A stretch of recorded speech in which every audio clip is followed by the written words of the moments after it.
माझ्याकडे जे काय आहे ते शेअर करण्याची. तर from bottom of my heart first my sentence is really thanks. आणि नॉलेज ही एक अशी गोष्ट आहे की ती शेअर केल्यानेच वाढते. त्याच्यामुळे आपण पण नवीन नवीन नॉलेज गॅदर करण्यासाठी भुकेले राहतो. म्हणून आज वर्किंग डे आणि आमचे वर्किंग आवर्स असताना सुद्धा ही अपॉर्च्युनिटी मी गमावली नाही. सर्वप्रथम महिला महाविद्यालय हे माझ्या खूप मनाच्या जवळ आहे. इथे खूप चेहरे माझे ओळखीचे आहेत आणि मॅडमने मला नेहमी संधी दिली आहे तुमच्या कॉलेजमध्ये येऊन पुन्हा पुन्हा सेवा देण्याची. आणि मग ते मेडिकल हेल्थ चेकअप कॅम्प्स असो, नाहीतर तुमच्या विंडोडचे NCCचे कॅम्प अटेंड करणं असो, किंवा अशा पद्धतीचे तुमचे लेक्चर्स असो. आज आपण एक थोडासा रिसेंट अवेअरनेस असलेला टॉपिक घेऊन येतो आहे, that is gut health. Gut health हा हल्लीचा खरा एक परवलीचा शब्द आहे आणि तो अशा पद्धतीने वापरला जातो की ॲक्च्युली गट हेल्थ म्हणून त्यांना जे म्हणायचे ते वेगळं असतं, परंतु ते फक्त अंडरलाईन करतात.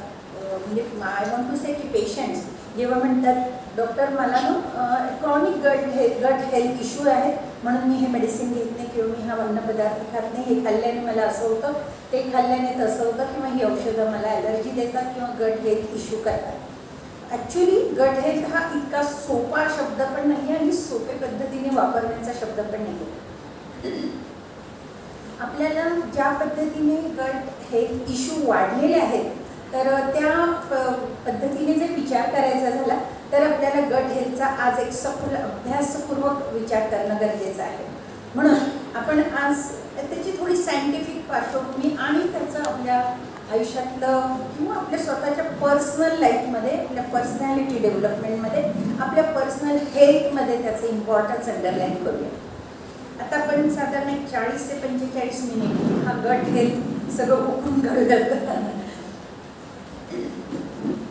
गट हेल्थमध्ये सगळ्यात 2 पार्ट येतात, एक गट आणि एक त्याची हेल्थ. तर गट म्हणजे आत्ता आज ज्या बोलण्यामध्ये मी गट शब्द वापरणार आहे त्याच्यात अभिप्रेत आहे stomach lining, small intestine, large intestine, till कोलवा किंवा रेक्टमपर्यंत हा जो पार्ट आहे डायजेस्टिव्ह सिस्टीमचा, त्याला आपण आज गट हा शब्द वापरणार आहे. 2 मोड्स आहेत त्याच्यामध्ये. गट अगदी जिभेपासून मानला जातो, जिथून डायजेस्टिव्ह सिस्टीम सुरू होते, परंतु I want to refer this particular part concern with gut health. त्याचा व्हास्टनेस असा आहे की स्टमकचं हा पहिला पार्ट आहे जिथे आपण खाल्लेला पदार्थ जाऊन पोहोचतो, स्टोअर होतो आणि डायजेशनची एक मोठी प्रोसेसला छान सुरुवात होते. नंतर येतं स्मॉल इंटेस्टाईन जे 22 फूट लांब आहे. नंतर लार्ज इंटेस्टाईन जे 6 फूट लांब. आता 22 आणि 6 28 फूट लांबीचं म्हणजे सगळ्यात हायेस्ट स्किन नंतरचं जर लार्जेस्ट ऑर्गन कुठलं असेल तर इंटेस्टाईन आहे. हा इतका वास्ट मोठा जो ऑर्गन आहे तो ऑर्गन नुसतं डायजेशनचं काम करत नाही आणि आपण त्याला फक्त डायजेशन पुरतं मर्यादित मानतो किंवा आजार झाल्यानंतर बरं करण्यासाठी फक्त एक डायजेस्टिव्ह सिस्टीमचा अवयव मानतो आणि तिथे आपण कशी गल्लत करतो हे आज सांगण्याचा मुख्य हेतू आहे. तर जेव्हा एवढा मोठा अवयव आपल्याला डायजेस्टिव्ह सिस्टीममध्ये हजर आहे तर त्याची जी काही सिस्टीम किंवा कार्यप्रणाली आहे त्याच्यात महत्त्वाचं म्हणजे 100+ मिलियन्स ऑफ नर्व सेल्स असतात. नर्व सेल्स म्हणजे जशा ब्रेनभोवती सगळ्या नर्व सेल्स आहेत आणि ज्याच्यामुळे आपल्या संवेदनांचं सगळं कम्युनिकेशन होतं आणि त्या गोष्टींमुळे आपण ब्रेनकडनं कुठल्याही गोष्टी इम्प्लिमेंट होतात. त्या सगळ्या तशाच पद्धतीने काम करणाऱ्या cells, nervine receptors, neuro receptors हे आपल्या ह्या गटमध्ये असतात. किती असतात? 100+ मिलियन्स ऑफ नर्व सेल्स. आणि ह्या नर्व सेल्सचं आपण जसं ब्रेनभोवती असणाऱ्या नर्वस सिस्टीमला सेंट्रल नर्वस सिस्टीम म्हणतो, तसं ही जी गटमध्ये असलेली सिस्टीम आहे जी ह्या नर्व सेल्स आहेत याला एंट्रो नर्वस सिस्टीम म्हणूया. ही entero nervous system is far big than central nervous system and there is a direct communication in between entro nervous system and central nervous system. There is a communication between gut and brain directly via vagus nerve. He G Vegas नावाची nerve आहे ही Vegas nerve एक strong प्रभावशाली काम करणारी major nerve आहे आपल्या sensory नर्वपैकी. आणि ती डायरेक्ट कम्युनिकेट करते. आपण रेकॉर्डिंग करतो. हो येस थँक्यू. आपण व्हेगस नर्वद्वारे गट आणि ब्रेनचे कम्युनिकेशन असतं आणि गट ब्रेन ॲक्सिस एक डेव्हलप होतो. म्हणजे there is a two way communication between brain and central nervous system and gut to brain and brain to gut. आणि आम्ही most of the scientist researchers and medicos call gut as a second brain. आपण second brain गटला का म्हणतो? कदाचित त्याच्यातलं one of the reason असेल की this has biggest entero nervous system and second thing there is a direct communication between gut and brain. There is a gut brain axis via vagus nerve, म्हणून पण त्याला second brain म्हणण्याचं हे one of the reason असेल. आता जेव्हा ही गट आपण रिप्रेझेंट करतो तेव्हा आपल्याला त्या गटमध्ये असलेल्या सगळ्या कार्यप्रणालीचं आणि तिथे अस्तित्वात असलेल्या सगळ्या गोष्टींचा थोडासा सारांश घेतला पाहिजे. आपण ज्याच्यात आपल्या हेल्थला अफेक्ट करणारी सगळ्यात महत्त्वाची गोष्ट आहे आणि ती गोष्ट म्हणजे गटमध्ये अवेलेबल असलेला microbiome. What is microbiome? Bacteria, fungi आणि व्हायरसेस एकत्रितरित्या जे काय अवेलेबल आहेत तुमच्या गटमध्ये त्याला एकत्रितरित्या आपण मायक्रोबायोमा म्हणू. आणि हा जो मायक्रोबायोमा आहे हा trillions of bacterias, trillions of fungi, trillions of viruses are there. हे जे काय इतक्या जे मायक्रोस्कोपिक आहेत ते ट्रिलियन्समध्ये आहेत आणि जर त्याचं नंबर सांगता येणार नाही इतक्या कमी जास्तच परंतु कमी नसलेल्या प्रमाणात ते गटमध्ये अवेलेबल असतात. आणि जर त्याचं व्हास्टनेस जर डिफाईन करायचं असेल तर we can say it weighs actually 1 kilogram of the weight in your gut. म्हणजे मराठीत आपण साध्या शब्दात म्हणू की साधारण 1 किलो इतके बॅक्टेरियाज किंवा फंगस किंवा फंगाय किंवा बॅक्टेरिया जे तिथे ॲक्टिव्ह असतात असे बॅक्टेरियाज तुमच्या गटमध्ये अवेलेबल असतात. तुम्ही विचार करा जर 1 किलो वजना इतके बॅक्टेरियाज आपल्या आपण सगळ्यांना मायक्रोबायोमा म्हणून किंवा नुसता बॅक्टेरिया शब्द वापरूयात. जर इतक्या मोठ्या संख्येने ॲक्टिव्ह किंवा लाईव्ह असणारे बॅक्टेरिया जर आपल्या गटमध्ये असतील तर ते आपल्या गटचं काम खूप इन्फ्लुअन्स करत असतील. तुमचं गटचं काम आपल्याला नेहमी वाटतं की आम्ही जे खातो ते म्हणजे आमच्या गटचं काम पचवणं आहे. ते काम डायजेस्ट म्हणजे स्टमक स्टोअर करतं, चर्न करतं, डायजेशन, ॲसिमिलेशन, ॲब्सॉर्प्शन आणि मग न्यूट्रिशनच्या लेवलपर्यंत ॲब्सॉर्प्शन. हे झालं आपलं गटचं आपल्याला माहिती असलेलं सोफिस्टिकेटेड वेट कॉलर काम. परंतु जेव्हा आपण मायक्रोबायोमाचा विचार करतो तेव्हा डोळ्यासमोर खूप काही गोष्टी येतात. म्हणजे तुम्ही जर गट हेल्थचा विचार केला की my gut should be healthy तर तुम्हाला आधी ह्या बॅक्टेरियाज आपल्या शरीरात प्रत्येकाला काय वाटतं की मी स्वच्छ पाणी पितो, मी घरात बनवलेलं माझ्या हाताने बनवलेलं अन्न खातो किंवा स्वच्छतेची पूर्ण काळजी घेतलेलं असं फूड खातो आणि मी असं काहीही कचरा खात नाही, मी जंक फूड खात नाही तर माझी गट हेल्थ चांगलीच असणार. हा एक साधारण अर्थ निघतो याचा.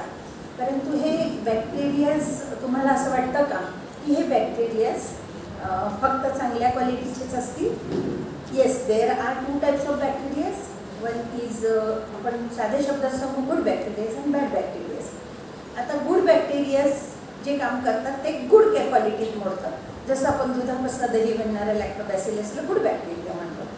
आणि आपल्याला आजार देणारे टायफॉईडसारखे जे बॅक्टेरियाज असतात ते टायफससारखे हे टायफससारखे बॅक्टेरिया आपल्याला टायफॉईडचा आजार देतात म्हणून आपण त्यांना बॅड बॅक्टेरिया म्हणून. तसं आपण आज एक गुड बॅक्टेरिया आणि बॅड बॅक्टेरिया ह्या वर्ड खाली यांचं काम वगैरे. आता हे जे काही तुम्ही खाल्लं वगैरे सगळं तर याच्यात तुम्हाला स्वतःला हे जे पॉझिटिव्ह थिंकिंग आहे की मी सगळं चांगलं खाल्लं तर माझी गट हेल्थ चांगलीच असेल. परंतु आपण त्या गट हेल्थचा कशा पद्धतीने विचार करायला हवा तर एक लक्षात घ्या. काल ह्या टॉपिकचा बारीक सारीक पॉईंट्सवर अभ्यास करत असताना मला काही वाचण्यात आलं आणि ते माझ्यासाठी सुद्धा थोडंसं धक्क्याचं होतं. म्हणजे FDA जी आपली highest authority of food and drug जी आहे भारतातली तरी त्या फूड अँड ड्रगने काही सवलती दिल्या आहेत. जसं आपण टी व्हीवर एक जाहिरात बघतो की लाईफबॉयसारख्या अँटीसेप्टिक साबणाची किंवा लायझॉल सारख्या स्वच्छता करणाऱ्या फ्लोअर क्लीनरची, त्याच्यामध्ये जाहिरातीत शेवटी एक वळवळणारा बॅक्टेरिया दाखवतात आणि त्याला म्हणतात की 100%. एखादा बॅक्टेरिया हा त्यांनी कसा गृहीत धरलाय ना, तसा FDAने आपल्या वेगवेगळ्या खाद्यपदार्थांमध्ये काही पर्सेंटपर्यंत बॅक्टेरिया, फंगस, व्हायरसेस किंवा इम्प्युरिटीज, पेस्टिसाइड्स और harmful materials like heavy metals यांना अलाउ केलेलं आहे. हे काही रिसर्च आपल्याला माहिती नसतात आणि आपण आपली मुलं, आपल्या घरातले वयोवृद्ध, अगदी पूजापाठ करणारे, चातुर्मास पाळणारे सगळेजण उपवासाच्या नावावर किंवा सुचिरभूत होऊन सुद्धा हे आपण सगळं खात असतो. उदाहरणार्थ त्यातलं जर काही सांगायचं असेल मला तर मी सांगेन, त्यांनी ऑरिगॅनो आणि हे जे मिक्स्ड हर्ब्स आहेत, इटालियन हर्ब्स, आपण नॉवेल्टी फूड बनवत असताना ते वापरतो. त्याच्यामध्ये कधी कधी त्या ड्राय केलेल्या अशा हिरव्या छोट्याशा पाल्यासारख्या गोष्टीमध्ये त्यांनी 3% डेड बॅक्टेरिया अलाउ केले. टोमॅटो सॉसमध्ये 2% ओलाव्याने येणारे सगळे फंगस अलाउ केले, 2% आणि खाद्यपदार्थांच्या गोष्टी चालल्या. आणि सगळ्यात वाईट, सगळ्यामध्ये काय म्हणू आपण, कुपरिचित तरीही सगळ्यात प्रसिद्ध असलेले नूडल्स, मॅगी, 2 मिनिटवाले नूडल, किती वेळा बंदी आली, किती वेळा उठली, आणि परंतु प्रत्येक घरात सर्रासपणे सगळ्यांची मुलं, अक्षरशः मला डॉक्टर म्हणून माहिती आहे की कित्येक वयोवृद्ध देखील महिन्यातनं 4 वेळा मॅगी खातात, आजारपणात मॅगी खातात. हा तर खूप मोठा जोक आहे की तोंडाला चव नव्हती म्हणून खाल्लं, काल त्याला 10 जुलाब झालेले, आज तोंडाला चव नाही आणि तो माणूस काय खातो, मॅगी. याच्यामध्ये 4% त्यांनी इम्प्युरिटीज इन्क्लुडिंग बॅक्टेरिया, इन्फेक्शियस पदार्थ, पेस्टिसाइड्स आणि हेवी मेटल्स अलाउ केले. आणि मग ते कोणाला बॅन करतात माहिती का? एखादी बॅच अशी येते जी मॅगीचं भ्रष्ट नक्कल केलेली असते, सोकॉल्ड आयुर्वेदिक औषधी नावाखाली, आयुर्वेदिक औषधं बनवणारे कंपनी नावाखाली, आणि मग त्यांच्यामध्ये 4.1 इम्प्युरिटीज निघाली की बॅन होतं. किती दिवस? 2 महिने. आणि ते पुन्हा बाजारात येतं. त्यांनी त्याच्यासाठी काय केलं, किंवा 4.1चा आकडा 4 केला की खरोखर प्रॉडक्ट सुधरवलं किंवा काय, हा भाग आपल्या अभ्यासाचा नाही, आपल्या अभ्यासाचा भाग आहे. 4% पार्ट त्याच्यात अलाउ केला, म्हणजे प्रत्येकच प्रॉडक्टमध्ये ते 4%ने आपल्या पोटात जात आहे. टोमॅटो सॉस सारख्या पदार्थांमधनं जात आहे. फूड प्रिझर्वेटिव्ह, फूड कलर्स, हे तर नॉन कॅन्सरोजेनिक आहे. आता बॅक्टेरिया, फंगसच्या पुढे जाऊन सांगायचं की जे कॅन्सरोजेनिक आहेत, जे कलर्स आपण खाल्ले, रसना सरबत कधी कुठे वाचलंय का कार्सिनोजेनिक आहे? ऑरेंज सगळ्यात आवडतं आणि पॉप्युलर आहे त्याच्यातलं. तर ते सगळे आपल्याकडे मंचुरियन गोबीमध्ये वापरला जाणारा कलर, रसनामध्ये वापरला जाणारा कलर अमेरंथ येलो, हा खूप कार्सिनोजेनिक मानला जातो. असं एकदा कुठलीतरी बातमी ऐकली होती की बुड्डी के बाल ज्याला म्हणतो, ते जे बुड्डी के बाल आपल्या डोळ्यासमोर आपल्या लहानपणीचे येतात, ते डार्क राणी कलरचे येतात. तो जो पिंक कलर आहे त्याच्यावर सरकारने बंदी घातली म्हणे याच्यासाठी, कारण ते बंदी घातलेलं कुठे दिसत नाही. तो कलर हायेस्ट आत्ताच्या काळात रिसर्चमध्ये कार्सिनोजेनिक ठरलेला आहे. आता तुम्ही मला सांगा की आपल्याला वाटतं की मी तर घरी बनवलेलं सँडविच खाल्लं, आपण विसरलो ना की आपण फ्रीजमधनं एक टोमॅटो सॉसची बाटली काढली जी आपली 6 महिन्यापूर्वीची आहे आणि आपण त्याला वापरल्यानंतर झाकण लावून ठेवलेलं आहे. It is not air tight. आणि आपल्याला वाटतं फ्रीजमध्ये म्हणजे मोठी आणली होती, सेलमध्ये होती, डीमार्टमध्ये खूप कमी किंमत होती, आणि आपण त्याच्यातलं सॉस मस्तपैकी सकाळी हलवला, थोडं पाणी आलं ते बाजूला केलं, तो खराब झाला आहे, त्याच्यात बॅक्टेरिया वाढले, त्याच्या प्रिझर्वेटिव्हचं काम संपलं आहे. आणि सगळ्यात महत्त्वाचं, त्याला जन्मताच 4% आला होता. त्या 4%च्या आता किती झाले असतील. माझं बोललं तुम्हाला कदाचित थोडं सार्कास्टिक वाटेल, पण खरंच वाटून द्या, कारण इतकं ते आत जातं आम्हाला जेव्हा पेशंट अशा गोष्टींनी चेरी डार्क रेड कलरचा घसा घेऊन येतो ना. मी घसा मुलांच्या, यंगस्टर्स, टॉडलर्स यांचा घसा पाहिल्यानंतर त्यांना एकच प्रश्न, का रे बाळा मिरांडा प्यायला का? त्याची आई एवढे डोळे मोठे करते, मॅडमनं काल प्यायलेला मिरांडा आज कुठे दिसला? तो जो अमेरंथ येलो कलर मला दिसला आणि त्याची एलर्जी इथे दिसली. आता this is only the mirror of your gut ना. Coming to the main point की तुम्हाला वाटत होतं की गट हेल्थ असेल आपली, तर ती गट हेल्थ का असू शकत नाही याचं मी छोटेसे आपल्या रोजच्या व्यवहारातले हे उदाहरण दिले की ही गट आपली हेल्थी का नाही आहे.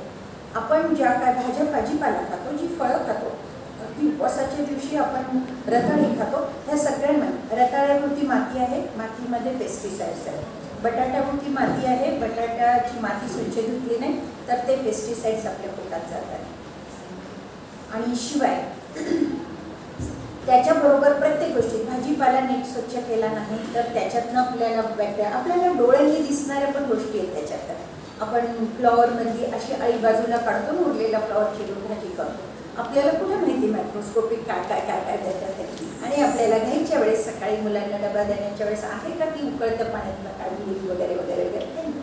तर घरची बनवलेली भाजी सुद्धा किती टॉक्सिक असू शकते याचं हे उदाहरण आहे. दुसरी गोष्ट, आपण स्वतः बनवल्यानंतर देखील आपल्या पोटात बॅक्टेरिया आपल्या हाताने तोंडातून जात आहेत असं मला सांगायचं आहे. आणि मग तिथे तर 30% नॅचरली 30% बॅड बॅक्टेरियाज आणि 70% गुड बॅक्टेरियाज असं विभाजन केलेलं आपल्या वाट्याला आलेलंच आहे. ते तो जो काही रेशो आहे ते इक्वेशन जे आहे ते इसेन्शियल असतं. 70% good bacterias are helpful for so many things. आपल्या शरीरातल्या डायजेशनमधल्या खूप प्रोसेसमध्ये खूप जे डायजेस्टिव्ह सायकल्स आहेत जसे क्रेब्स सायकल वगैरे किंवा ग्लायकोजेनेसिस आहे, याच्यामध्ये खूप गुड बॅक्टेरिया त्यांचा व्हायटल रोल प्ले करत असतात. आणि तुम्ही कधी गॅस्ट्रोएंट्रोलॉजिस्टकडे गेले असाल आणि तुमची एंडोस्कोपी केलेली असेल, तुम्हाला खूप दिवसांची ॲसिडिटी असेल, तर तुम्हाला कधी कधी H. पायलोराय प्रेझेंट ते एक असा बायोप्सीसारखा बाईट घेतात, पंच बायोप्सी, आणि त्या बायोप्सीमध्ये तुम्हाला H. पायलोराय नावाचा हायलोरिक पायलोराय नावाचा बॅक्टेरियासाठी ते सॅम्पल तपासलं जातं आणि ते पॉझिटिव्ह असेल तर हा खूप दूध आणि दुग्धजन्य पदार्थांमुळे होणारा बॅक्टेरिया तो स्टमकमध्ये वाढतो आणि मग पेशंट खूप गोष्टी पचवू शकत नाही आणि त्याची जी ॲसिडिटीची किंवा एकंदरच पचनाची जी समस्या असते त्याच्यामुळे तो गॅस्ट्रोएंट्रोलॉजिस्टकडे गेलेला असतो. आता हे इव्हिडन्स आहेत, पण इव्हिडन्स नसलेल्या काय काय गोष्टी ज्या तुम्ही आजपासून सजगपणे कशा बघाव्यात याच्यासाठी खूप महत्त्वाचा आत्ता मुद्दा आहे की हे जे बॅड बॅक्टेरियांचं प्रमाण 30% जास्त झालं तर आपल्या गटची हेल्थ ते डिसाईड करतात. आणि जर गुड बॅक्टेरियांची स्ट्रेंथ 70% आणि इन गुड कंडिशन असेल तर गुड बॅक्टेरिया हा रोल प्ले करतात आणि मग तुम्ही हेल्दी की अनहेल्दी हे तिथे ठरतात. म्हणून तुमच्या मनामध्ये तुमच्या डोक्यामध्ये हेल्थची जी व्याख्या आहे ती तुम्ही नुसती ठरवून चालत नाही, तर हे कोण ठरवत आहे? तुमच्या गटमधले बॅक्टेरियाज ठरवतात आणि त्या बॅक्टेरियामुळे तुमची हेल्थ ठरते. म्हणून पण कदाचित त्याला सेकंड ब्रेन म्हणत असतील. म्हणजे मी जे काही तुमच्यासमोर आज 5 मोठे पॉईंट्स मांडणार आहे त्याच्यातलं हे महत्त्वाचं पॉईंट आहे की तुमच्या गटमध्ये अवेलेबल असलेले बॅक्टेरिया तुमची हेल्थ डिसाईड करतात. ही झाली मी आत्ता बोललेली फिजिकल हेल्थ, की तुम्ही आजारी पडतात नाही आजारी पडत आहे, निरोगी आहात निरोगी नाही आहात, किंवा तुमच्या सगळ्या ब्लड टेस्ट, तुमची सोनोग्राफी, तुमचे लिव्हर फंक्शन टेस्ट सगळ्या नॉर्मल येत आहेत म्हणून आपण हेल्दी शब्द वापरला. तर आता आपण थोड्याशा अजून खोलात जाऊयात, अजून मुळापर्यंत जाऊयात. आता मी असं म्हणाले की गुड बॅक्टेरियाची स्ट्रेंथ चांगली असेल तर तुमची हेल्थ चांगली, आणि बॅड बॅक्टेरिया जर इथे संख्येने जास्त असतील तर तुम्हाला बॅड बॅक्टेरिया गटचं काम किंवा हेल्थ डिसाईड करेल. याला धरून आपण पुढचा मुद्दा घेऊया. सगळ्यात महत्त्वाची गोष्ट, संशोधनाने आणि रिसर्च पेपरने हे सिद्ध केलं आहे की ब्रेन जरी किती 70-80% ह्या आपलं काम करत असला तरीही आपल्या ज्या सगळ्या भावना आहेत, आपण ज्याला मन म्हणतो मराठी माणसं, की माझ्या मनात आज आषाढी एकादशी आज आपली एक भक्ती भावना असते ना, त्या गोष्टींना म्हणजे त्या इमोशनला काय म्हणायचं, तशी रोज एक भावना ज्या उत्पन्न होतात, मग माया आहे, प्रेम आहे, द्वेष आहे, ईर्ष्या आहे, भीती आहे, एक आपण रोज उठून एक शब्द वापरतो फिलिंग ऑफ लोनेस, एक लो वाटतंय किंवा अशक्त वाटतंय, हे सगळ्या ज्या भावना आहेत ना, हे राग आहे, मत्सर आहे, द्वेष आहे, चिडणं आहे, संताप आहे, आणि भीतीच्या पोटी अँझायटीमध्ये जाणार, भीतीमुळे पॅनिक डिसऑर्डरमध्ये जाणे, ह्या सगळ्या गोष्टी कुठे उत्पन्न होतात म्हणजे पोटात उत्पन्न होतात. हे पोटात उत्पन्न होतात हा तर्क नाही, हे संशोधनाने सिद्ध केले. आणि ते कसं तुम्हालाही पटेल थोड्या वेळात आपण जसं जसं पुढचा मुद्दा, या सगळ्या भावना पोटात उत्पन्न होतात.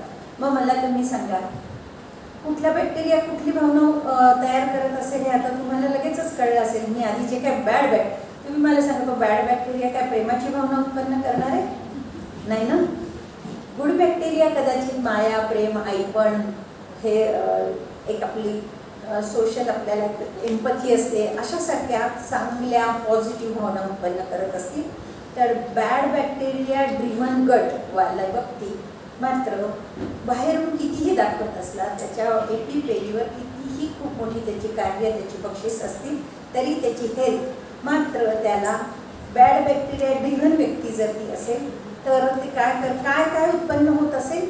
भीती, द्वेष, ईर्ष्या, एक लोनेस, हेल्दी न वाटणं, फिलिंग ऑफ नॉट बिंग वेल वाटणं, कायम ईर्षेसाठी, मत्सरासाठी, कुठल्या तरी स्पर्धेसाठी, कशाच्या मागे पळतो आहे याच्यासाठी, आणि कायम असे आपण साध्या रोजच आता खूप वरवलीचा शब्द झाला अँझायटीग्रस्त होणं, ह्या सगळ्या गोष्टींना ड्रिव्हन करतात ते बॅक्टेरिया जर तुमच्या पोटात असतील.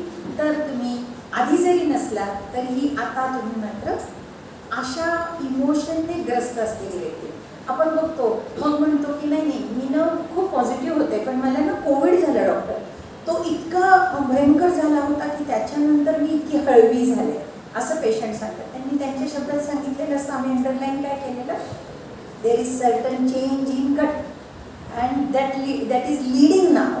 तिची पर्सनॅलिटी आधी वेगळी होती, म्हणजे तिचं मायक्रोबायोमाचं केमिस्ट्री वेगळी होती, आता वेगळी आहे. आता ती खूप अँझायटीच आहे आज. आणि आपण तुम्ही पण आजूबाजूला किंवा तुम्ही टीचर लोक आहात तर तुम्ही तुमच्या स्टुडंटच्या रूपाने अनुभवत असाल की आजचा जो तरुण पिढी आहे ती खूप जास्त अँशियस आहे. They are not mentally stable at all. ते खूप अनस्टेबल आहेत, ते खूपच जास्त घाबरट आहेत, नुसते घाबरट, खूप जास्त घाबरट आहेत. ते कशाला घाबरत आहेत? खूप मोठ्या हेल्थ इश्यूला खूप घाबरत आहेत, म्हणून छोटे खूप हेल्थ इश्यू बाळगून आहेत. आणि त्यांना त्याचं मला पॅनिक डिसऑर्डर झाली होती डॉक्टर, मला पॅनिक अटॅक आला होता, जणू काही त्यांच्या टोपीमध्ये एक आपण नवीन मोरपीस खोचताय अशा पद्धतीने ते तेव्हा सांगतात. तर ह्या निगेटिव्ह गोष्टी आहेत. पॅनिक डिसऑर्डर आली, पूर्वी आपल्याला असं वाटायचं अँझायटी सांगायची ती कशी. आम्ही डॉक्टर लोक कधी सायकॉलॉजिस्टकडे किंवा सायकॅट्रिस्टकडे जातही नव्हतो आणि सांगायचंही नव्हतो की आय एम फिलिंग अँशियस, मला अँझायटी वाटते, मला ह्या गोष्टीनंतर मला त्रास आहे. मला जर समजा एखाद्याला टायफॉइड झाला त्याच्यानंतर अँझायटी वाटली तर आज आपल्याला तुम्हाला या लेक्चरच्या शेवटी कळेल, अरे त्याच्या पोटात जंतू होते ना म्हणून हे होऊ शकतं. अशा पद्धतीने को रिलेशन तुम्हालाही करता येईल. तर आजचा डॉक्टर म्हणून तर आम्हाला हे लगेचच ओळखतोय. मग मला तुम्ही सांगा, जर समजा एखादी व्यक्तीचं काही त्याच्या मनाला त्याला खूप चांगली व्यक्ती बनायचं, मला एकदम पॉझिटिव्ह राहायचं, सगळं सकारात्मकच बघायचं आहे, आयुष्याकडे बिलकुल निगेटिव्ह दृष्टिकोनातनं बघायचं नाही. परंतु रोज तो घरी गेल्यानंतर कामवाली बाई महिन्यातनं 6 दिवस रजा राहते म्हणून त्यांच्याकडे स्वयंपाक करण्याची एनर्जी नाही, ते स्विगी करतात. आणि मग आज पावभाजी खाल्ली आहे, उद्या पंजाबी डिश खाल्ली आहे, परवा चायनीज खाल्लं आहे. आता तुम्ही मला सांगा, याच्यातनं मी मग वर्णन केलेलं याच्या यावत सगळ्या गोष्टी त्यांच्या पोटात जर असतील तर त्यांनी नुसतं ठरवून त्या सकारात्मक बनू शकतील. त्यांच्या पोटात रोज सकाळी ती भावना उत्पन्न होईल. तीच तुमच्या म्हणजे त्या पोटामध्ये ती जनरेट होते आणि मेंदूतर्फे ती इम्प्लिमेंट होते. आपण किती हसून कोणाचं स्वागत केलं तरीही आपल्याला जर ईर्ष्या ही भावना उत्पन्न झाली असेल तर पहिल्या नंबर वर्गात आलेल्या मुलीच्या आईची पण ईर्ष्या त्या पॅरेंटला वाटू शकते. ही जी ईर्ष्या इथपर्यंत आपण भारताला विकसित देश होता असं ऐकून आहोत, तो कुठे गेला हे आपल्याला नाही माहिती, पण आपण जसं समजायला लागलं तसे आपण विकसनशीलच आहोत. विकसित देशांची परिस्थिती काही गोष्टींमध्ये त्यांची प्रगती पाहिल्यावर म्हणूनपासून आपल्या भारताची ती कंडिशन असावी असं नेहमी वाटतं. परंतु आपल्या मराठी माणसांच्या म्हणींमध्ये तो विकसित एक पार्ट होता. तुम्ही एक लक्षात घ्या, मी आत्ता तुम्हाला मगापासून सांगितलं आणि आपल्या काही बोली भाषेमध्ये जे काही वचन आहेत, पोटात खड्डा पडला, पोटात गोळा आला. आपण म्हणजे काही लोक म्हणतात my gut feeling says, my instinct was that, gut instinct was that. एखादा सचिन तेंडुलकर असतो, तो प्रत्येक बॉल आधी नाही ठरवू शकत की मी कसा खेळणार. त्याचं वेळेवरची जी इन्स्टिंक्ट असतं, ते गट फिलिंग असतं, त्याच्याने तो आलेला बॉल तटवतो. मग ज्याचं गट इन्स्टिंक्ट खूप वेळा चांगलं ठरतो तो सचिन तेंडुलकर बनतो, उरलेले विनोद कांबळे बनतात. बरोबर ना? त्यांनी कोचिंग तर सारखंच केलेलं होतं. पण तुम्ही आजच्या म्हणजे हे लाईव्ह एक्झाम्पल्स आहेत की होत्याचं नव्हतं, राजाचा रंग कसा बनतो आणि तो कशामुळे बनत असेल. आणि त्याची जर हिस्ट्री ऐकली तर एकच कळलंय की त्याला जेव्हा कुठेतरी प्रसिद्धी मिळायला लागल्यानंतर तो खूप लोअर मिडल क्लासमधून आलेला होता. कदाचित अपब्रिंगिंग खूप संस्कारक्षम नसेल, तर त्याच्यामध्ये त्याला खूप लवकर दारूचं व्यसन लागलं आणि मग त्याचं सगळं होत्याचं नव्हतं झालं. आज त्याच्या सगळ्या ट्रीटमेंटचा खर्च सचिन तेंडुलकर करतात. सांगायचा अर्थ काय की तुम्हाला होत्याचं नव्हतं करण्यासारख्या सुद्धा गोष्टी तुमच्या गट इन्स्टिंक्ट असं बोलून ठेवलंय. म्हणजेच आपल्याला बोली भाषेत असं नाही म्हटलं की माझ्या लिव्हरमध्ये खड्डा पडला, माझ्या हृदयात खड्डा पडला, असं नाही म्हटलं. पेपर समोर आल्यावर पोटातच खड्डा पडतो ना. गाडी चालवत असताना भरधाव वेगात ट्रक आल्यावर पोटातच खड्डा पडतो. तर हा जो पोटात खड्डा पडतो म्हणजे काय, आपल्या संस्कृतीत कुठेतरी सांगून ठेवलेलं आहे. कदाचित त्यांना माहिती होतं की भावना ह्या पोटात उत्पन्न होतात, ह्या भावना पोटात उत्पन्न होतात. म्हणूनच ज्या लोकांना आपण ऋषी तुल्य मानलं, ज्यांना ग्रेट योगी मानलं, साधू मानलं, किंवा ज्यांना आपण जास्त पवित्र व्यक्ती मानलं, त्या सगळ्यांना आपण त्यांच्या निरोगी खाण्यामध्ये जास्त अंडरलाईन केले. आपल्या गोष्टींमध्ये लिहिलेलं होतं. हिसाब नीतीचं असं नाही तर आपल्या सगळ्या लहानपणी आपण ज्या गोष्टी ऐकलेल्या त्याच्यात असं होतं की तो अमुक अमुक साधू अमुक अमुक जंगलात राहतो. जंगलात राहत होता म्हणजे काय, तो निसर्गात उत्पन्नारी फळं कंदमुळं खात होता, शिकार करून पोटापुरतं कमवत होता, तेवढंच खात होता. याचाच अर्थ जास्त नैसर्गिक फळ खात होता म्हणून त्याचा गट फ्लोरा व्यवस्थित होता, त्याच्याकडे जास्त चांगले बॅक्टेरियाज होते आणि त्याच्या पोटामध्ये समाजाला दिशा दाखवणारे असे चांगले भाव निर्माण होत असतील, भावना उत्पन्न होत असतील. मग आता मला सांगा, ॲज अ डॉक्टर म्हणून मी तुम्हाला असं विचारेन, जर समजा हे तुम्हाला माहितीच नाहीये की मी रोज ही वस्तू खाते, ही मला कुठेतरी चुकीच्या दिशेने, मला बनायचं आहे साधू पण मी बनतोय काय, तो आहे.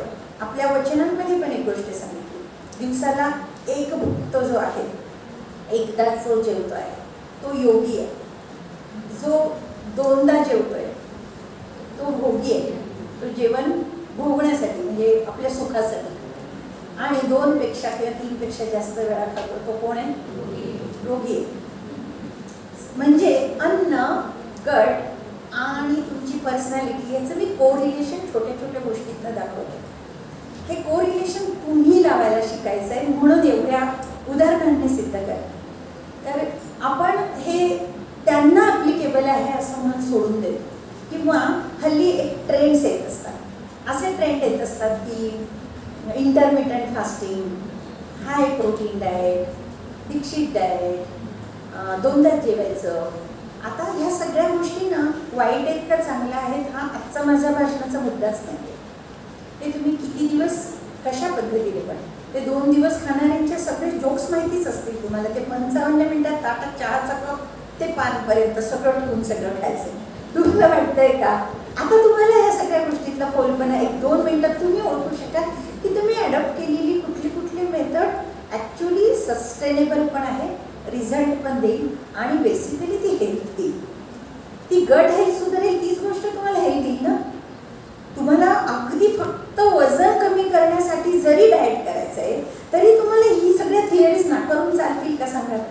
तुम्ही एक रकमी भाजी पोळी वरण भात फळं बाहेरचं घरचं चटणी लोणचं चहा दूध आणखीन याच्यावर म्हणजे सगळं खाऊन घेतात का, तर म्हणे त्यांनी असं सांगितलं. थोडक्यात आपण आपले याच्यात सोयीस्कर अर्थ लावलेत की नाही. त्या ज्या व्यक्तीने संशोधन केलं, ज्यांना काही तुम्हाला सांगायचं होतं, त्यांनी जे सांगितलं त्याचा आपण आपल्या कन्व्हिनियन्सनुसार अर्थ काढला आणि त्याची भ्रष्ट नक्कल करून आपली इम्प्लिमेंट केली आणि मग आपण त्यांना सरळ संभारी याचा काही उपयोग नसतो. खूप ओपन खूप असं इझी स्टेटमेंट करतो, हे फेल आहे ते फेल आहे ते फेल, किंवा एक एरा संपतो. एक उर्जित जैनचा एरा असतो, एक याचा हेर असतो, एक त्याचा हेर असतो. तो पैसे कमवतो, गब्बर होतो आणि मग तो त्याची हेर. आणि तुम्हाला माहिती आहे का, ज्या व्यक्तीने सगळ्यात पहिल्यांदा मोठा डाएटचा सिद्धांत मांडला, हाय प्रोटीन डाएट, सगळ्यात जास्त प्रोटीन खा, बाकीचं सगळं खूप कमी खा, तुमच्या वजना इतक्या ग्रॅम इतकं प्रोटीन खा, तो ॲटकिन्स नावाचा सायंटिस्ट ओबेसिटीच्या आजाराने गेला. म्हणजे हे तर वाचलेल्याच गोष्टी. तर हा जो एरिया असतो, ह्या गोष्टी टिकाऊ का नाही झाल्या, आज हा आपला मुद्दा आहे. ह्या गोष्टी सस्टेनेबल का नाही राहिल्या, ह्या खरंच जर त्या संशोधकांनी जर त्याच्यावर संशोधन केलं होतं आणि ते आपलं वजन कमी करणार होते, आणि कमी वजन हे हेल्दी जर असतं, तर मग त्यांनी आपल्या समाजातल्या काही घटकांना, ज्यांनी 5% लोकांनी जरी ते अडॉप्ट केलं होतं, तर त्यांना हेल्थ का नाही मिळालं. त्यांनी ते आहार सोडल्यानंतर त्यांना अक्षरशः म्हणजे एक पोस्ट रिझल्ट असतो की मी 4 महिने डाएट केलंय, आज माझं वजन 60 किलो आहे, 4 महिन्यांनी 50 किलो आहे, आणि 1 वर्षाने माझं वजन 65 किलो. म्हणजे एक आहे पोस्ट इफेक्ट, एक आहे पोस्ट इफेक्ट. पोस्ट इफेक्ट घातक आहे की नाही. जिम लावलं, 2 महिन्यामध्ये 10 किलो वजन कमी झालं, जिम सोडलं, 12 किलो वजन वाढलं. दिस इज पोस्ट इफेक्ट. मग ह्या गोष्टी अनहेल्दी आहे का, काय चुकत आहे. तर ही जी थिअरी आहे ही माहिती नसणं, पोटावर कंट्रोल नसणं, आणि कोण अवयव जबाबदार आहे, हा 4 इंचाचा अवयव, हा सगळं रूल करतो. ठरवता तुम्ही, मी कणभर पण साखरेला हात लावणार नाही. आता मी पण सगळ्यांना सांगते की साखर सोडा, पांढऱ्या गोष्टी सोडा, हे करा ते करा. आत्ता खाली तुमच्या ऑफिसमध्ये मी कॉफी पिऊन आले आणि कॉफी खूप छान होते. म्हणजे आम्ही काही धुतल्या तांदळाचे नाही, आम्ही तुमच्यातलेच एक 2-4-5% हिअर ऑर देअर. पण विषय काय आहे, पुन्हा एकच आहे की वी आर नॉट फॉलोइंग आवर गट, राईट. आपलं गट काय सांगतंय, तुम्हाला ती वस्तू समोर आली ना, सुशिक्षित प्रत्येक व्यक्तीला ती वस्तू आपल्या खाण्यायोग्य आहे की नाही कळतो. तर किती वळतं हाच मुद्दा. दुसरी मिळेल रिझल्ट, हिला मिळाला, हिला मिळाला, हिला मिळाला, मला पण रिझल्ट भेटेल, म्हणजे खोटी आशा माणसाला पुढे घेऊन जाते आणि आपण करत राहतो. आणि मग कुठेतरी तो फोलपणा जाणवला ना, त्या फ्रस्ट्रेशनमध्ये आधी माणूस 2 कप चहा पित होता, 5 महिन्यांनी 3 कप प्यायला.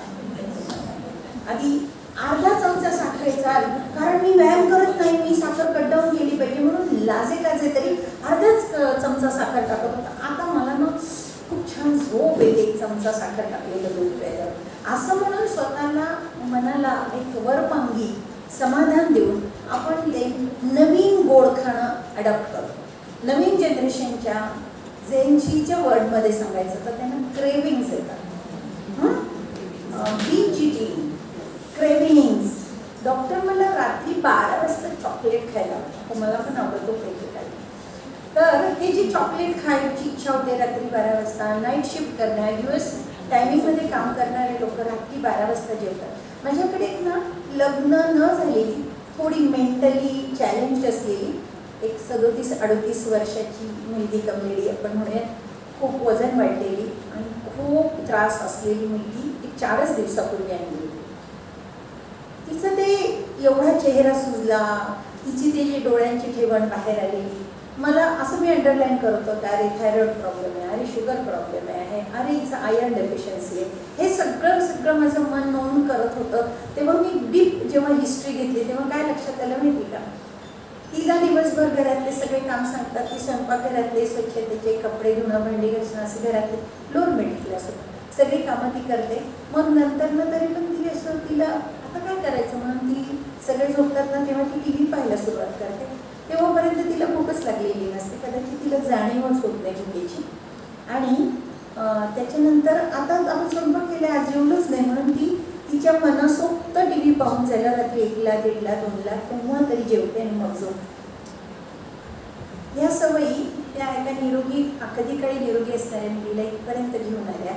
ह्या काय ड्रिव्हन करत असते, ती iron deficiency, anaemia with hypothyroidism, thyrotoxicosis rather, आणि ह्या सगळ्या इन्शुलिन रेझिस्टन्स, ह्या सगळ्या गोष्टींची शिकार निघाली.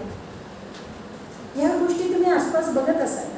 आपण नेहमी नाव देऊन टाकतो की माझं डिलिव्हरीनंतर वजन वाढलं, कोविडमध्ये डॉक्टरांनी स्टिरॉइड दिलं म्हणून माझं वजन वाढलं, मला ना संधिवात डिटेक्ट झाला होता, त्या डॉक्टरांनी स्टिरॉइड घ्यायला लावलं होतं म्हणून माझं वजन वाढलं. पण नाही, आपल्या कुठल्या तरी सवयी आपल्या शरीरामधल्या ह्या बॅड बॅक्टेरियांचं खाद्य बनत आहेत आणि आपण त्यांचे भक्षक झालेलो आहोत. खरं तर ते आपल्याला खात आहेत आणि ते सांगतायत ते आपण खातो.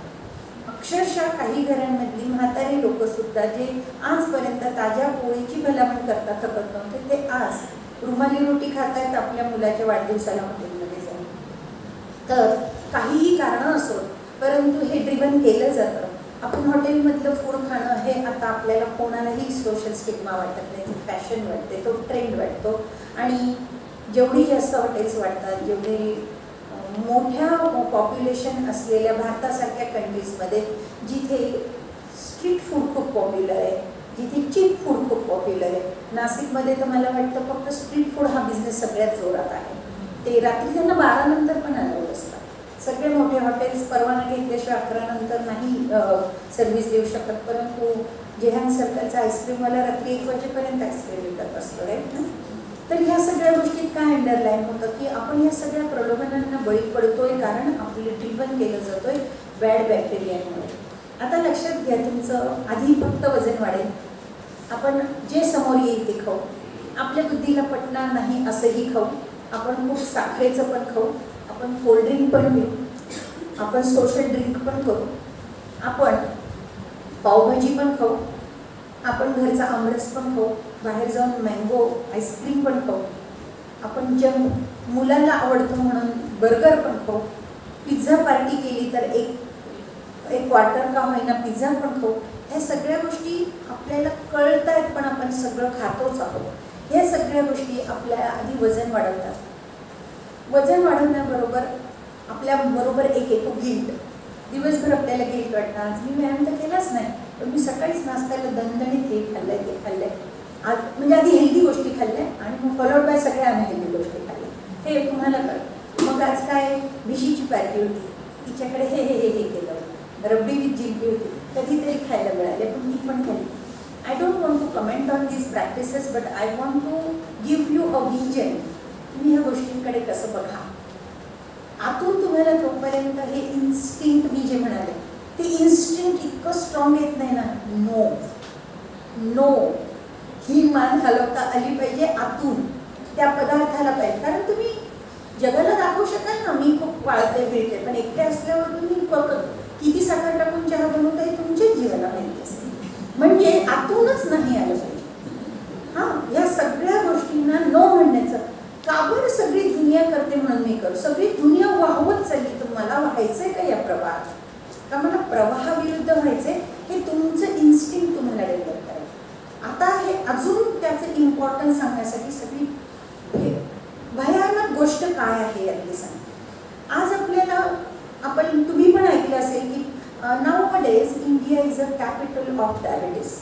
म्हणजेच इन्शुलिन रेझिस्टन्स नावाची गोष्ट. तुम्ही खातायत एक पट, पचवतायत त्याच्यातलं अर्ध, उरतंय अर्ध आणि ते स्टोअरच होतंय अर्ध, आणि ते काम करून करून इन्शुलिन रेझिस्टन्स म्हणजे इन्शुलिन कितीही वेळा शरीराला दिलं तरी तो काम करून थकतो, परंतु ते स्टोअर झालेलं ग्लायकोजेन ग्लुकोजमध्ये रूपांतर करणं इतकं त्याच्यात आता प्रभावशाली ते राहिलं नाही.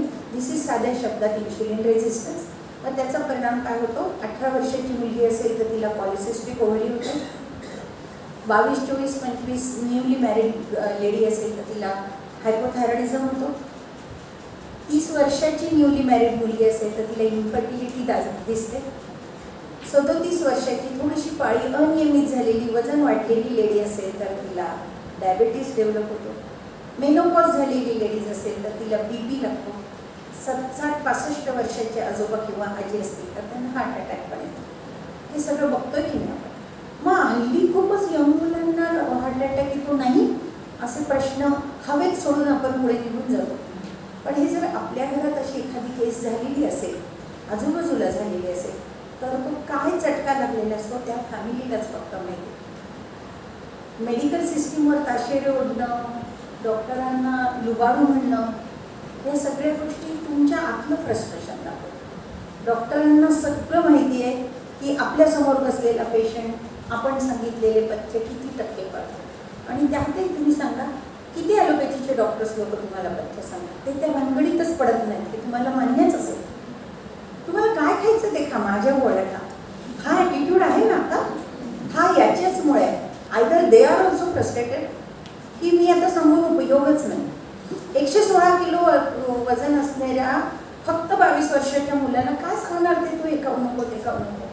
आता मी ना कळवळीने अगदी इंटरनॅशनल स्कूलमध्ये शिकणाऱ्या मुलांच्या आयांना सांगते, अरे तुमच्या मुलाचं काल रात्रीचं पोटातलं पचलेलं नाही ना, 8 वाजता ती इंटरनॅशनल स्कूल तुमच्या मुलांना नाश्ता काय देते? पावभाजी, नूडल्स. सगळ्या धर्मांना कव्हर करायचे ना, मग साऊथ इंडियन इडली आली पाहिजे. ते देतात का पोहे सांजासारखा थालीपीठासारखा नाश्ता? नाही देतो. नूडल्स देतात, नूडल्स. एका शाळेने मला त्यांच्या कमिटीवर घेतलं होतं, मेस कमिटीवर. ती जी शाळेत मेस असते ना, मी 1 महिन्यात राजीनामा, कारण मी लिहिलेलं त्यांनी काहीच आणलं नाही. ते म्हणे मॅडम 50 रुपये हे बसणार नाही. म्हटलं मी तुमचा हा व्यवहार सोडवू शकणार नाही. मला नागलीचं पीठ हवं आहे, मला तिथे ज्वारीचं पीठ हवं आहे, राजगिऱ्याची चिक्की हवी, मला ते डोनट नको आहे, मला रवा नको आहे, मला मैदा नको आहे. ते म्हणे मॅडम 50 रुपयात नाही बसणार. म्हटलं मला काढा, तुमचं काम सोपं. म्हणजे सिंपल गोष्ट, इंटरनॅशनल स्कूलला आपण इतक्या फीस भरून घरी काय आणतो? एक गलेलठ्ठ मुलगा मुलगी ज्याला डेअरी आहे आत्ताच्या वयापासून, गणपती आहेत मुलं अक्षरशः आत्ताच 9, 10, 11 वर्षाच्या मुलांना पोटावर फॅट आहे, सेंट्रल ओबेसिटी आहे. आणि संशोधन सांगतं की भारतासारख्या देशामध्ये central obesity is the basic reason behind high sugar.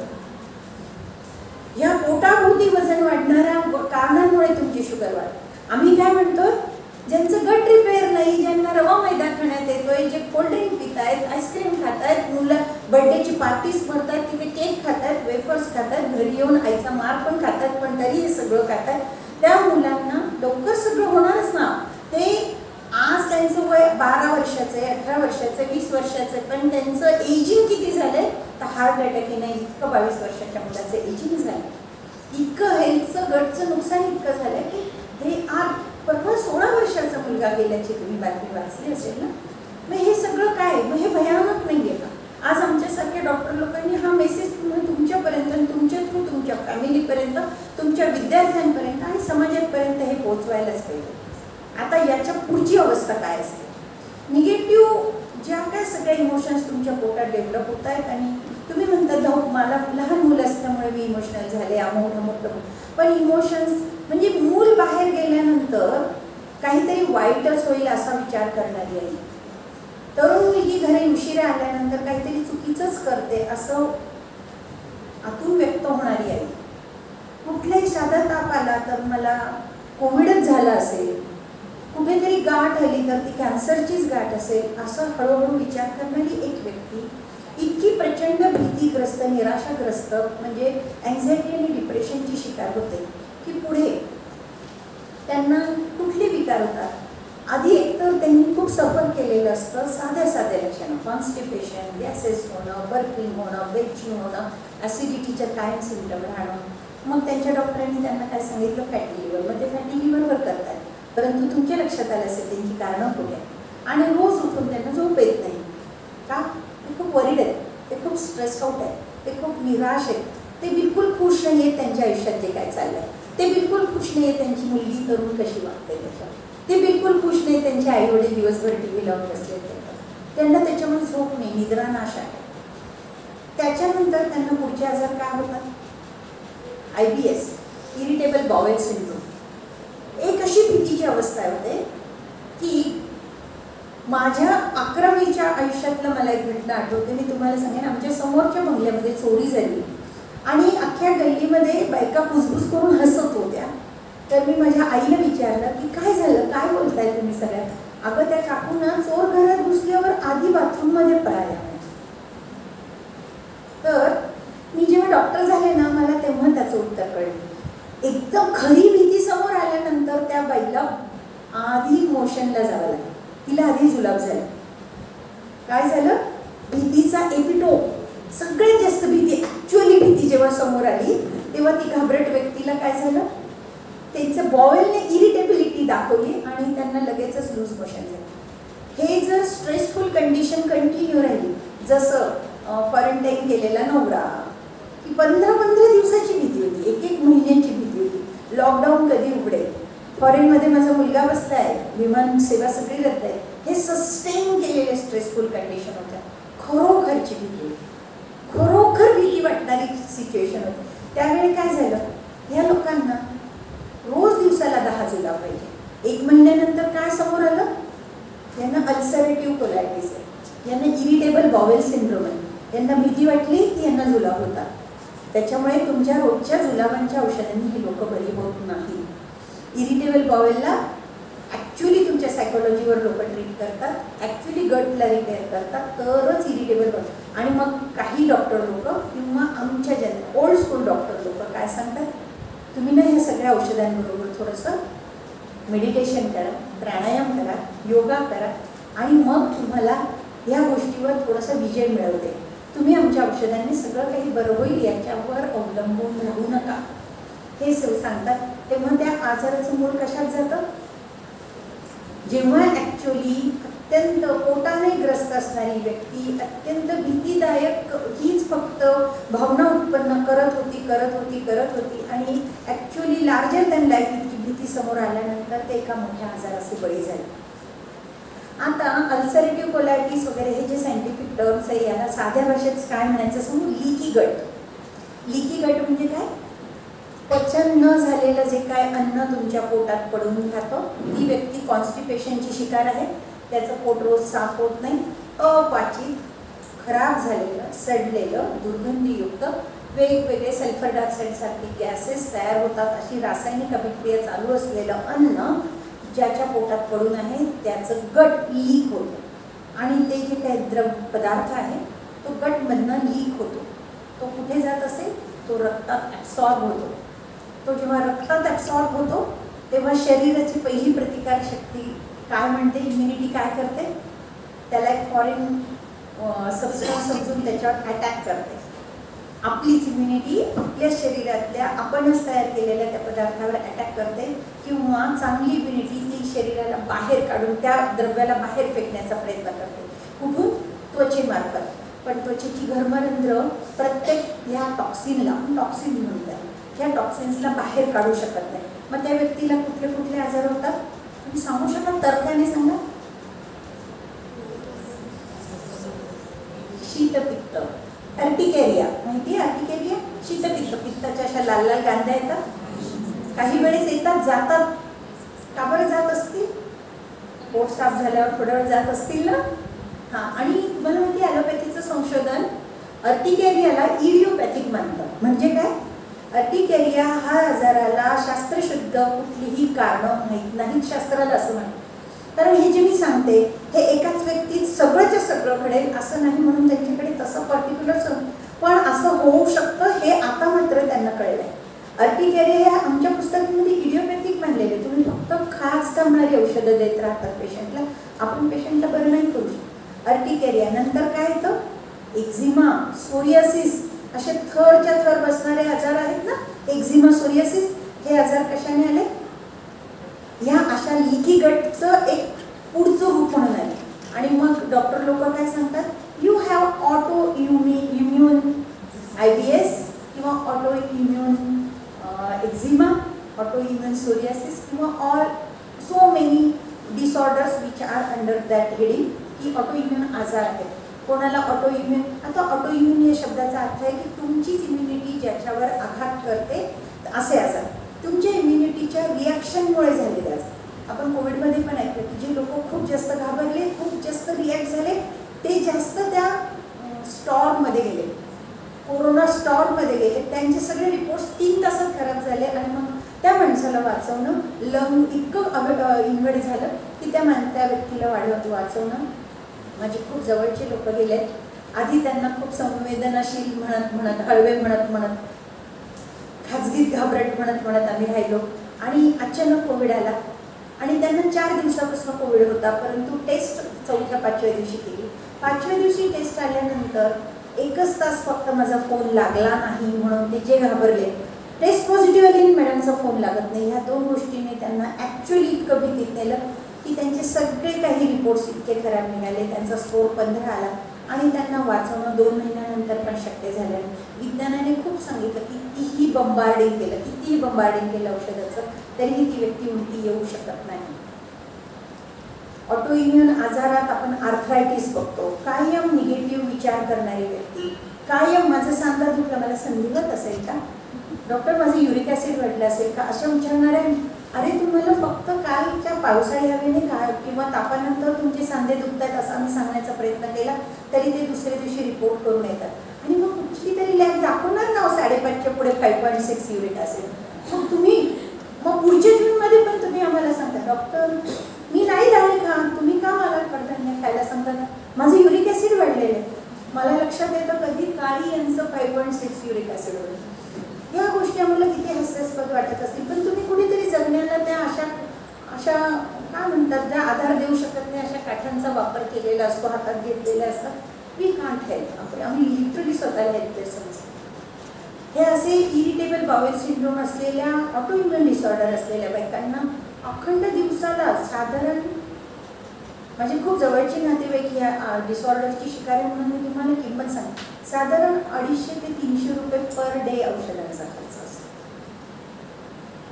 वर्षाच्या शेवटी किती होईल, 15 वर्षांनी किती, आणि एवढं करून त्यांच्या पोटातनं काय काय होऊन जातं, आयर सगळे न्यूट्रिशियस एलिमेंट्स वाहून जातात.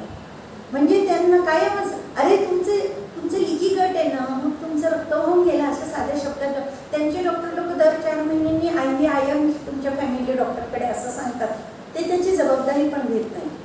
ते गॅस्ट्रोएंट्रोलॉजिस्ट जे त्यांना दिवसाला 300 रुपयाचं औषध लिहित आहेत ते ह्या गोष्टीची जबाबदारी घेत नाही की ह्या बाईचं हिमोग्लोबिन आता 7 आहे, आयर्न जे 100 पाहिजे सिरम आयर्न ते फक्त 13 आहे.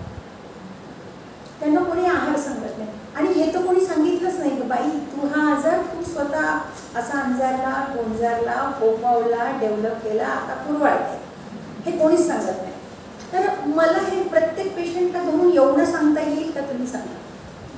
तरीही जे कोणी माझे पेशंट असतील, अर्चना मॅडम सारखे पेशंट आहेत, त्यांना विचारा रात्री 10 वाजता जरी आले तरी त्यांच्या सर्दीचंही कारण मी सांगितलं नाही, त्यांच्या डोकेदुखीचं कारण सांगितलं, त्यांच्या चुका असतील तर तोंडावर सांगेल. मी फायर करते, मी अशी डॉक्टर आहे, मी फायर करते.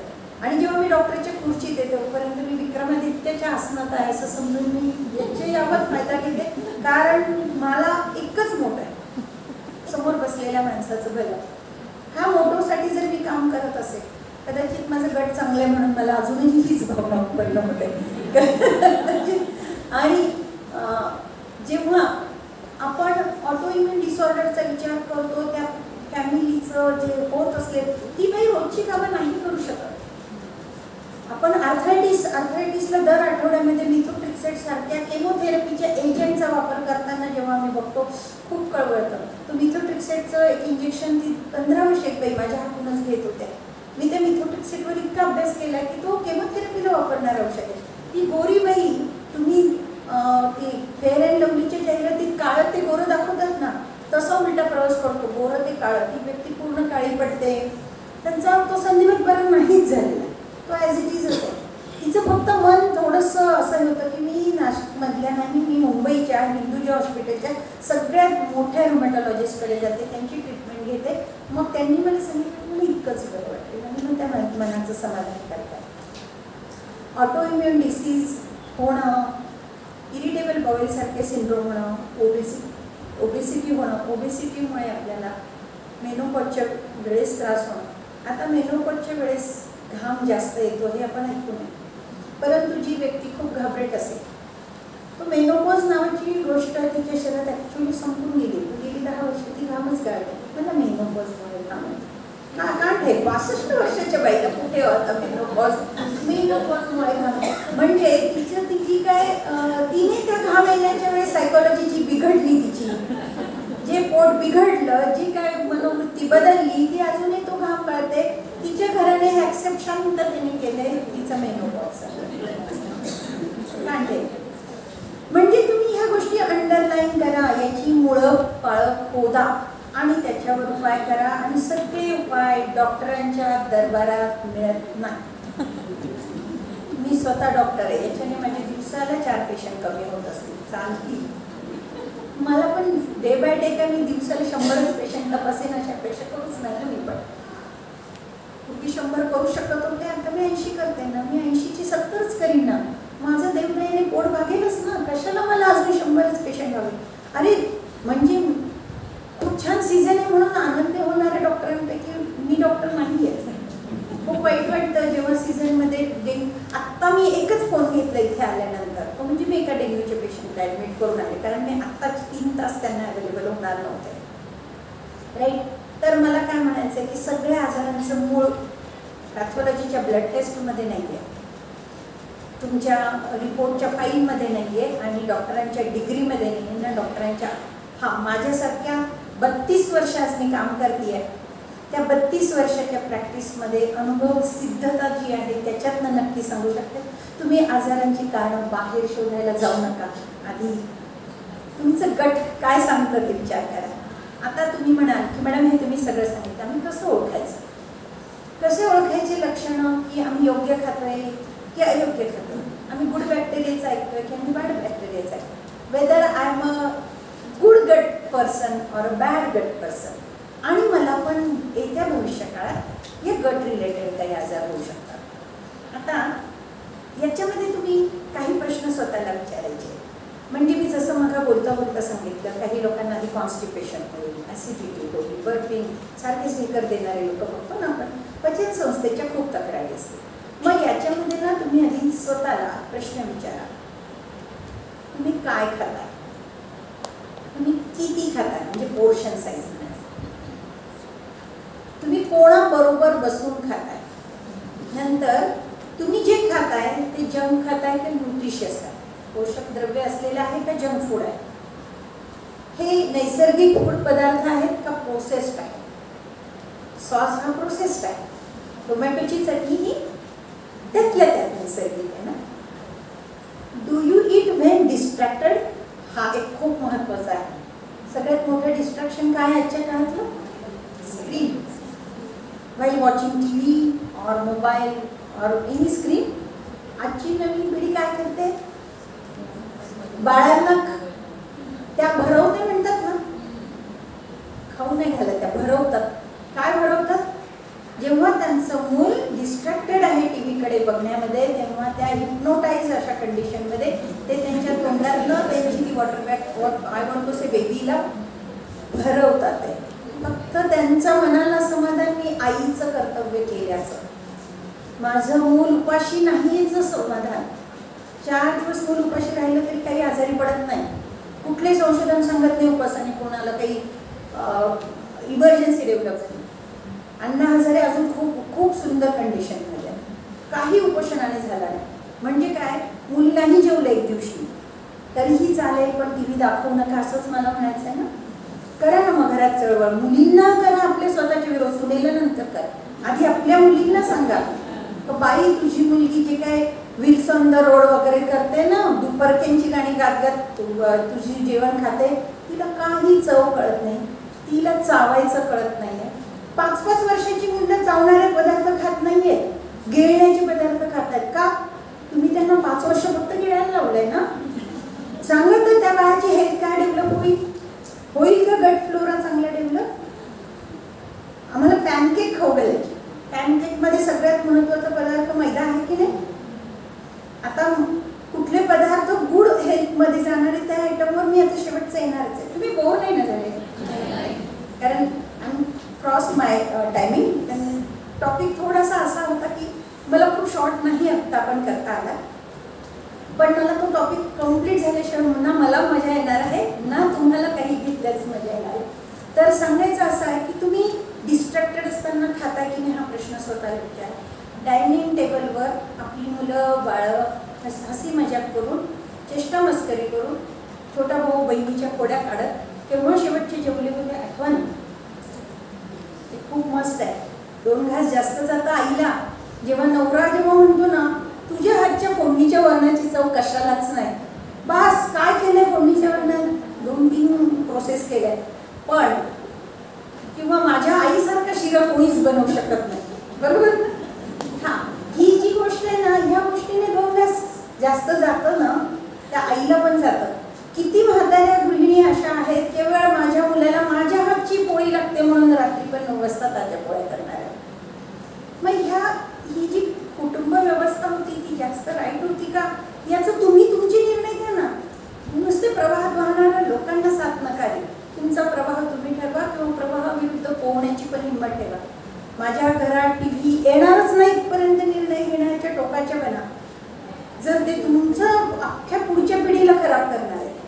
प्रेग्नन्सीत तुम्ही इतकी काळजी घेताय तुमच्या मुलासुनांची की एकच मूल होणार आहे, नवसाचं आहे, चांगलं निरोगी, काय जे होईल ते होईल असं म्हणणार आहे तुम्ही आहात ना. मग निरोगी मूल कसं गट निरोगी घेऊन येईल? दर 3 महिन्यांनी 4 महिन्यांनी तो पिडियाट्रिशियन तुमच्या नातवाला ऍडमिट करतोय. आज अस्थमाचा अटॅक आला म्हणून, दुसऱ्या वेळेस त्यांचा खोकला 35 दिवस बरा झाला नाही म्हणून, तिसऱ्या वेळेस व्हायरल डायरियाच्या नावाखाली. हे आजार अस्तित्वात आहे, मान्य आहे, पण आपल्या नातवाला का होता त्याचा विचार केला का? तर आज आपला विषय गट हेल्थ आहे, म्हणून तुम्ही आधी अंडरलाईन करा की आपल्या घरामध्ये इन्क्लुडिंग माझी सासरे, मी, माझी मुलं, माझे नातवंडांपर्यंत कोणाचं जे काय चुकलंय आजच्या भाषणात जो गोषवारा आला तिथनं बदल करा. डिस्ट्रॅक्टेड खाणं हे तुम्ही किती खाल्लं, काय खाल्लं, कोणत्या चवीचं खाल्लं त्याच्यावर तुमचे डायजेस्टिव्ह ज्युसेस सिक्रेट होणार आहे, त्याच्यानुसार तुमच्या डायजेशनची क्वालिटी होणार आहे, त्याच्यानुसार न्यूट्रिशन मिळणार आहे, तेवढंच ॲसिम्युलेट होणार आहे. त्याच पद्धतीने एक तुष्टता, संतुष्टता, समाधान खाल्ल्याचं, अन्नदाता सुखी भव म्हणणारी जी जनरेशन होती त्यांना मिळणारं जे जेवणानंतरचं सुख होतं ते सुख आपल्या वाट्याला येतं का, अनुभवा, हा सांगायचा माझा अर्थ आहे. आणि आज आपल्याला जर स्वतःला ह्या गोष्टी चुकीच्या वाटत असतील तर खरोखर त्या चुकीच्या आहेत याला सायंटिफिक दाखला म्हणून मी आज हे तुमच्यासमोर सगळं सांगितलं. ऑटो इम्युन डिसऑर्डर ज्यांना असतील त्यांनी खोलवर जाऊन कुठल्या भावनेने मी ह्या आजाराने ग्रस्त झाले याचा विचार करा. आणि मग आपल्याला विचार करायचा आहे की ॲक्च्युली मग डॉक्टरांनी आता काय फॉलो करू, ह्या चुका दूर करू, ठीक आहे, तरी पण आम्हाला खरोखर गुड बॅक्टेरिया आमच्या शरीरात प्रभावशाली राहतील याच्यासाठी आम्ही काय केलं पाहिजे. तर हा प्रश्न मला स्वतःला पहिल्यांदा खूप आयुर्वेदाच्या संकल्पनेकडे घेऊन गेला.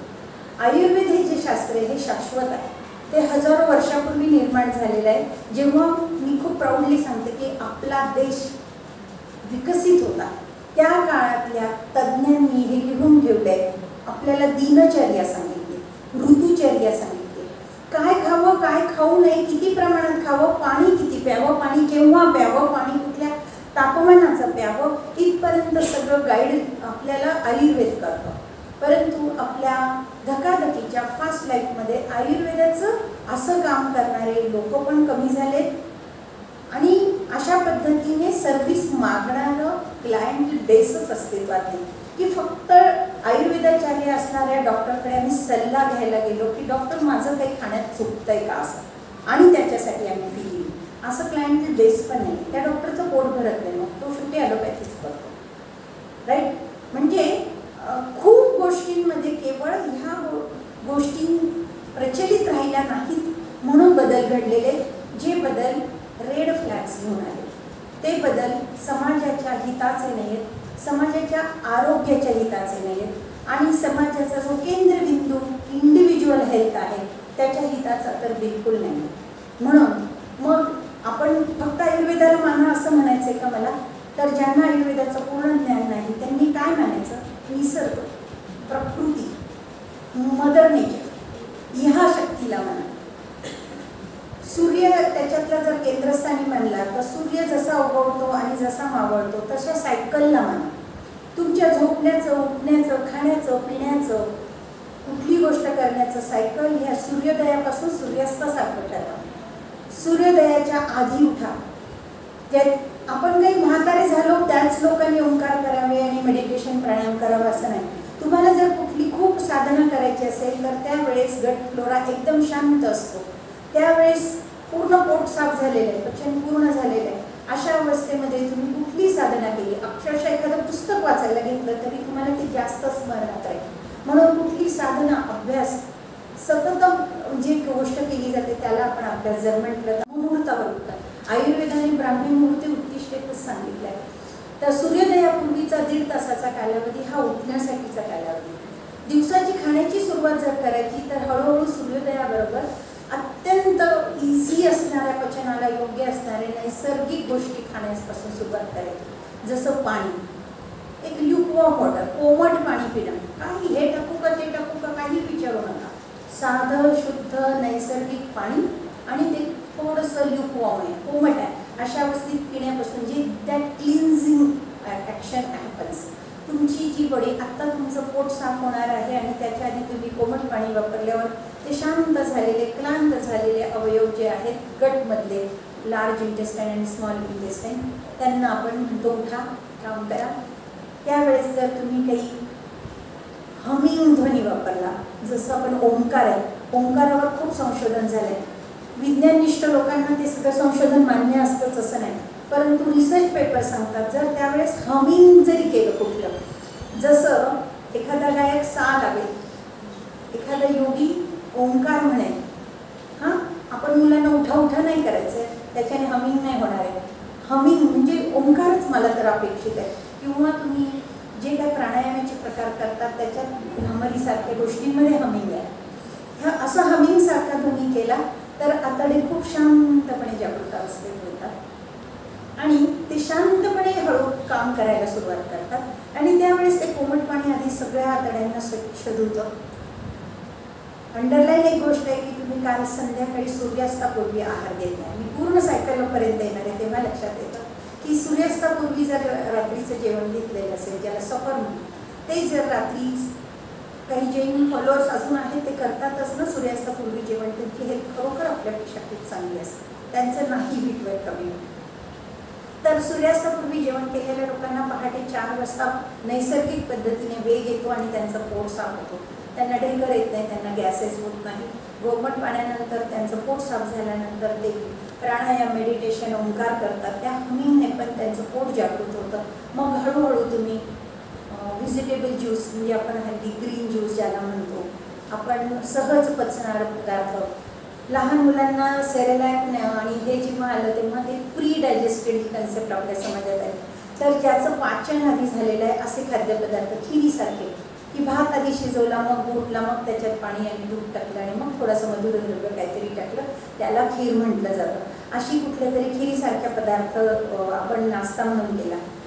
आज जर समजा तुम्हाला कुठली खूप महत्त्वाची मीटिंग करायची आहे, उदाहरणार्थ मला आज इथे यायचं होतं, मला माझे वर्किंग आवर्स आणि याचं मॅनेजमेंट टाईम टेबल करायचं होतं, मला खूप धावपळ करायची नव्हती, मला गाडी चालवायची होती तेव्हा रहदारीचा एकही नियम मोडायचा नव्हता, मला तकतक करायची नव्हती पण वेळ पाळायची, अशा दिवशी काय करायचं असतं.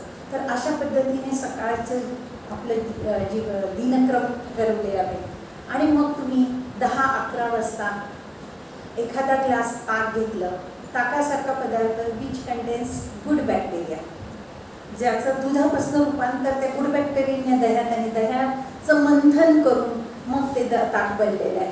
तर हे रोजच ताक पिण्याचे प्रभाव खूप जास्त चांगले असतात हे आयुर्वेदाने सांगितले. तुमच्या आमच्या आहारात दही ताकाचा समावेश असतोच, परंतु रोज 11 वाजता ताक येणाऱ्या व्यक्तींना गट हेल्थ खूप चांगली मिळते.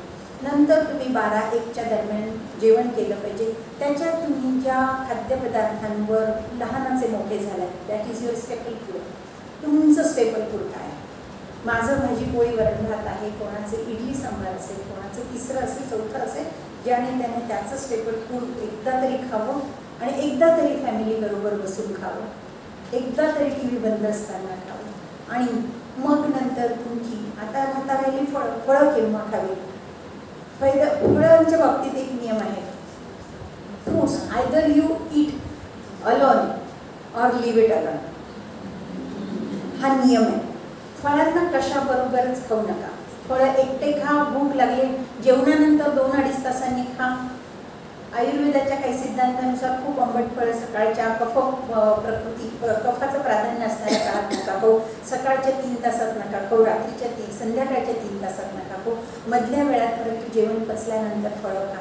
नैसर्गिक पद्धतीने वाढलेली फळं खा, ज्यांची सालं निघतात, ज्याच्यावरचं पेस्टिसाईड आपल्या हातात जाणार नाही.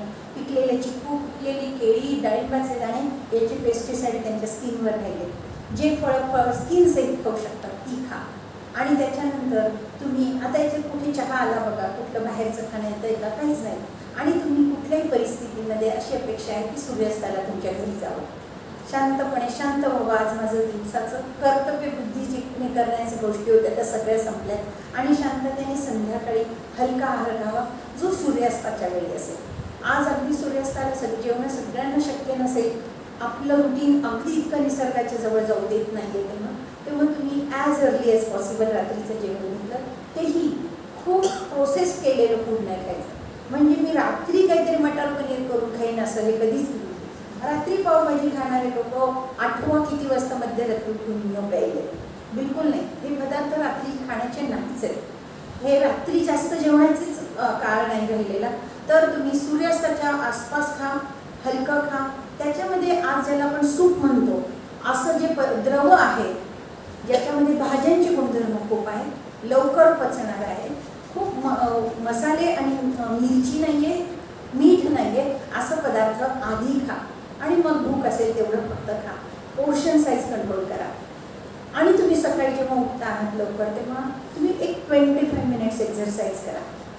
25 मिनिट्स एक्झरसाइज करताना तुमच्या गटच्या एरियात म्हणजे तुमच्या पोटाला, तुमच्या लोअर ॲबडॉमेनला वाकण्याची, हलण्याची काहीतरी ॲक्टिव्हिटी मिळेल असे व्यायाम करा. सूर्यनमस्कार आहे, चालणं आहे, पळणं आहे, डान्स करणं आहे, एरोबिक्स आहे, स्विमिंग आहे, सायकलिंग आहे, याच्या यावत सगळे तुम्हाला कुठलेही आजार असो तरी तुम्हाला ऑप्शन होता नाही. काही नाही, फक्त प्राणायाम हा मात्र फक्त व्यायाम नाही होऊ शकत शरीराच्या. आणि मुख्य म्हणजे जेवल्यानंतर 100 पावलं चाला. खुर्चीत बसून जेवलात, तिथेच टी व्ही पाहिलात आणि झोपायला गेलात, हे बिलकुल गडहेचं लक्षण नाही. त्याच्यामुळे हे गाईडलाईन पण आम्ही तुम्हाला देतो की तुम्ही प्रत्येक जेवल्यानंतर, हात धुतल्यानंतर, मी माझ्या लेडी पेशंटला नेहमी सांगत असते की तुम्ही 4 कामं बाकी ठेवा जेवल्यानंतर. कपड्यांच्या घड्या करणं, टॉवेल्स जागेवर ठेवणं, भांडी लावणं, उद्या सकाळच्या भाजी चिरून ह्या सगळ्या गोष्टी आपण त्याच्याने तुम्ही फ्रीज उघडाल, खाली वाकाल, खालच्या ट्रॉलीत भांड्या लावायचे, खाली वाकाल. सकाळ 100 पावलं मोजून अगदी त्या याच्यावर करण्याची गरज नाही गॅसवर. तर तुम्ही अशी स्वतःची गॅलरीमध्ये ठेवलेले टॉवेल घड्या करून हात बाथरूममध्ये आणून ठेवले, आपोआप कामं. म्हणजे सगळ्याच गोष्टीला बाई लावायची, आपण मात्र वेगळा व्यायाम करायला जाण्याची एव्हरी टाईम गरज नाही. तर ह्या सगळ्या दिस इज नेचर अर्थ. तर ह्या नेचरला म्हणा, ह्या गोष्टी फॉलो करा. आज तुमच्या तुमचं आज गट इथनं गेल्यानंतर काय सांगतं याचा नक्की विचार करा. खूप उशीर झाला म्हणून तुमचं शेड्यूल खराब झाल्यानंतर you might have butterflies in your gut, but I think I should stop here for. आणि सगळ्यात महत्त्वाचा हा टॉपिक आत्ता मी इथे थांबवते आहे. ह्या टॉपिकवर खूप बोलण्यासारखं आहे, पण मला वाटतं आज मोर दॅन सफिशियंट मी बोलले आहे. आणि एवढं पण जास्त शिकवण्याइतकी मी मोठी नाही आहे. तुमचं रुटीन देखील तितकंच महत्त्वाचं आहे. आत्ता मी इथे थांबते. मनापासून धन्यवाद, तुम्ही खूप मनापासून ऐकलं याबद्दल आणि मला